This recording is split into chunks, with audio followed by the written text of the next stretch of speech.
Política Impura. Um olhar sobre a semana. Sejam bem-vindos a mais um Política Impura. Falemos da Europa, do futuro da Europa e da África, do futuro da África. A Europa é a vizinha da África. Está aqui ao lado, em tempos já estiveram ligadas, em tempos o mar Mediterrâneo era um simples lago. Neste momento estão separadas por escassos quilómetros. Essa separação geográfica não deve, bem pelo contrário, significar uma separação política e económica como tem sucedido até agora. Os europeus colonizaram os africanos e extraíram da África grande parte das suas riquezas e chacinaram frequentemente os africanos. É tempo dos europeus verem em África o seu vizinho e o seu amigo. Num mundo globalizado, num mundo em que os grandes espaços económicos e até geográficos, quer de geografia territorial, quer de geografia humana, estão cada vez mais presentes, com grandes potências que são praticamente continentes, como os Estados Unidos da América, que é um país-continente, quando comparado com a Europa, claro, a China, um outro país-continente, a Rússia, um outro país-continente, e essas potências têm demonstrado, particularmente a Rússia, ultimamente com a chegada de Trump ao poder, estão cada vez mais interessadas em tornarem a Europa um satélite da Rússia. E o primeiro passo para o fazerem é desagregando a Europa. Daí que Trump tenha enviado Steve Bannon para dar poder à extrema-direita, para financiar a extrema-direita, de modo a ela chegar ao poder, como está a suceder, como já sucedeu em Itália, e se pretende que suceda em França e noutros países europeus, sucedeu já na Áustria, na Polónia, na Hungria. Noutros países europeus, a extrema-direita está a chegar ao poder com o apoio ideológico e financeiro de Steve Bannon e Donald Trump, e dos poderes, sobretudo dos poderes dos negócios das armas americanas. Sabendo disto, a Europa, para não ser apenas um apêndice da Rússia e para não voltar a cair nos erros do passado, com guerras intestinas entre os países europeus, tem de se unir.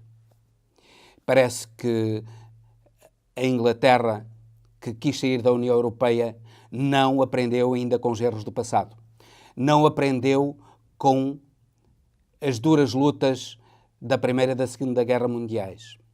E não aprendeu, inclusivamente, com a guerra nos Balcãs, com a Sérvia, com a Bósnia e com outras guerras que continuam latentes em vários países europeus. É contra isso que a Europa se deve unir e para a defesa daquele que é o espaço económico e social mais importante do mundo. A Europa, ainda com cerca de 500 milhões de habitantes, a União Europeia muito menos do que uma China com 1.300 milhões de habitantes. A Europa, no entanto, produz tanto como a China. Por outro lado, é na Europa que estão 50% das despesas sociais a nível mundial. Vemos que a proteção dos mais desfavorecidos tem no continente europeu a sua maior fatia. E é para defender essa proteção dos mais desfavorecidos, é para defender a sua identidade, a sua cultura, que a Europa tem de se unir à África, porque sozinha não poderá lutar contra os colossos que aí se avizinham, quer em termos de população, quer em termos de área geográfica.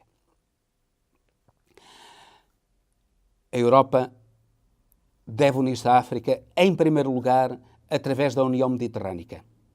Nós temos os países do norte da África, da Bacia Mediterrânica, que fizeram parte do Império Romano, que sempre estiveram ligados à Europa culturalmente e economicamente, e que, infelizmente, o domínio muçulmano afastou.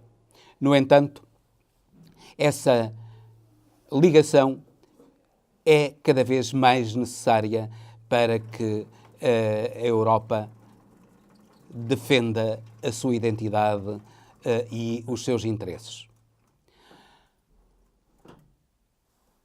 A União Mediterrânica tem de se desenvolver essencialmente a partir das trocas culturais. É a cultura o primeiro grande veículo para defender a unidade das nações, a amizade entre as nações e entre os povos. Depois tem de intensificar o comércio entre estas zonas norte e sul do Mediterrâneo.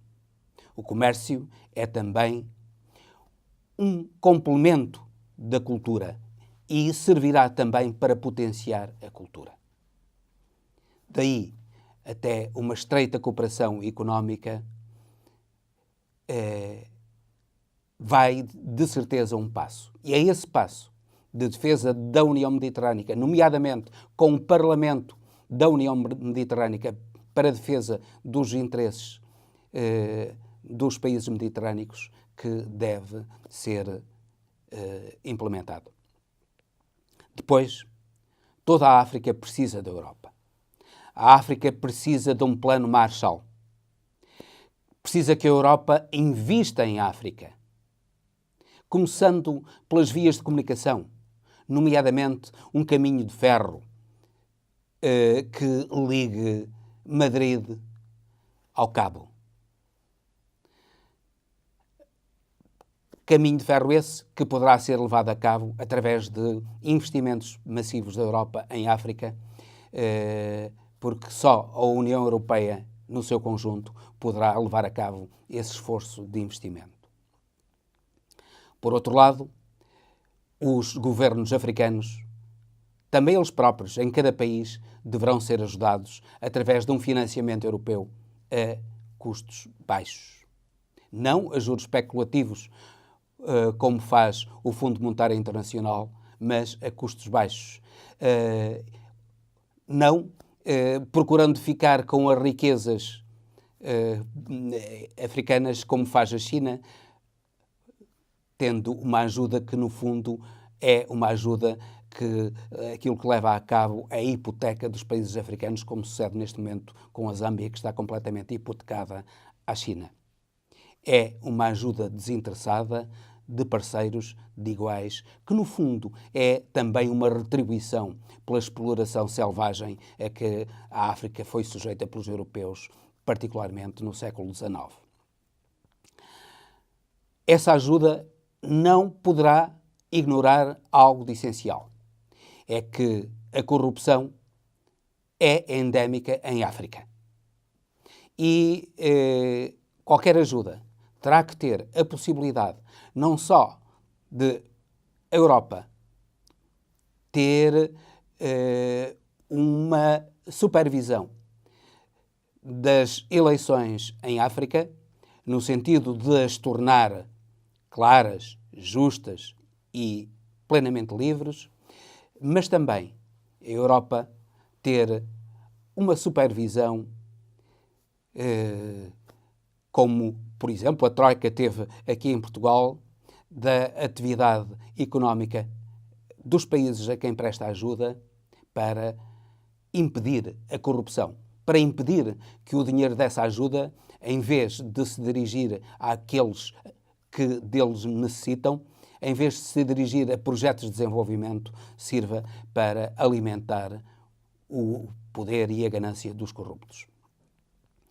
Se assim suceder, a Europa poderá ter, a nível mundial, um papel a desempenhar. Pode não ter as ogivas nucleares que tem a Rússia, que tem a China, que tem os Estados Unidos. Mas tem algo de muito importante, que é a coesão, a justiça social e essa parceria amiga com o grande continente africano que juntos poderão ser uma força unida para defender a liberdade, a justiça e a solidariedade a nível mundial. E com isto termino, despedindo-me de todos vós. Política Impura. Um olhar sobre a semana.